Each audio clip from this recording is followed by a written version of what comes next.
Now let's look at some more formatting options. Okay, some more designing options we have in Excel.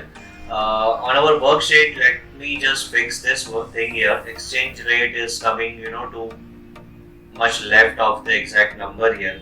So what I'll do is let me move this from G1 to H1, and to do that what we can do is just come to the borders of this content, and when the mouse pointer shows this four arrows like move arrow, we can just click and drag the content in any other cell. I can move it anywhere, but right now I want it in H1. Okay, and then I1 is not blank obviously, which is why it is not overflowing. What I can try to do is I can right align this text, so because I can see G1 here is blank and it can overflow to the left hand side. So let me just select it and click on right align. Yes, so now exchange rate is visible properly, and for the 70 here I'll use a left align. Okay, so now it looks better. What formatting options we were talking about is this border options. So as of now, the very light lines that we can see on our Excel sheet are not exactly the borders here, but they are just the grid lines. When you come to view option, we have this option grid lines here. If we take this off, we can see that there is no grid lines on our or borders on our data. Okay, these grid lines are by default, in Excel, that helps us to identify columns and rows.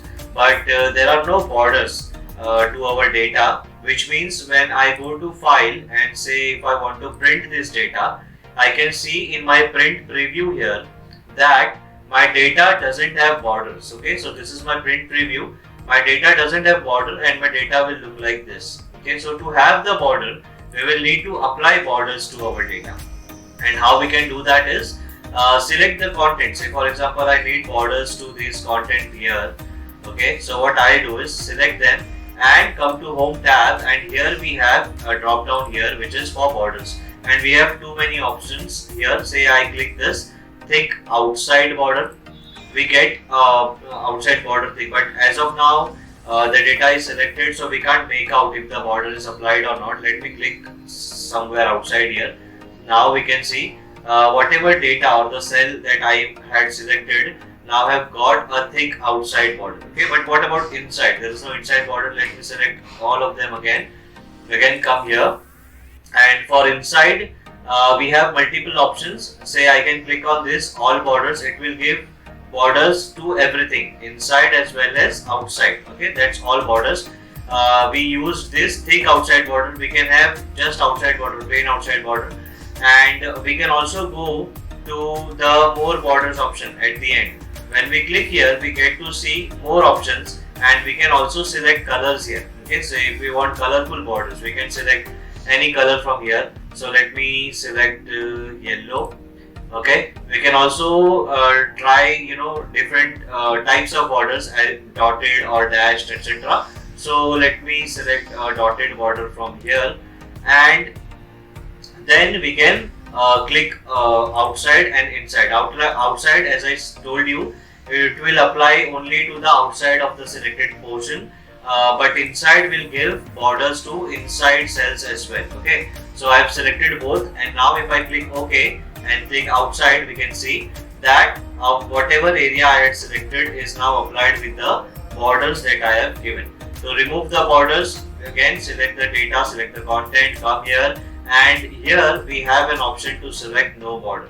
Just click on this, all the borders will get removed. Okay. Next thing here is fill color or shading, as we say. So to fill color, say let me apply fills to these headers. So I have selected them. If I click on the button directly, it is showing me that a yellow color will be applied. So if I click on this button directly, yellow color gets applied to all the cells. Say I want more shades on this data, so I've selected, and to change the color or to get more colors, obviously we need to click on this down arrow here, and we can select another any other color from these options. Let me select light orange. Okay, so this is how we can apply borders and shading to our data to make them look awesome. Okay, see you in the next video.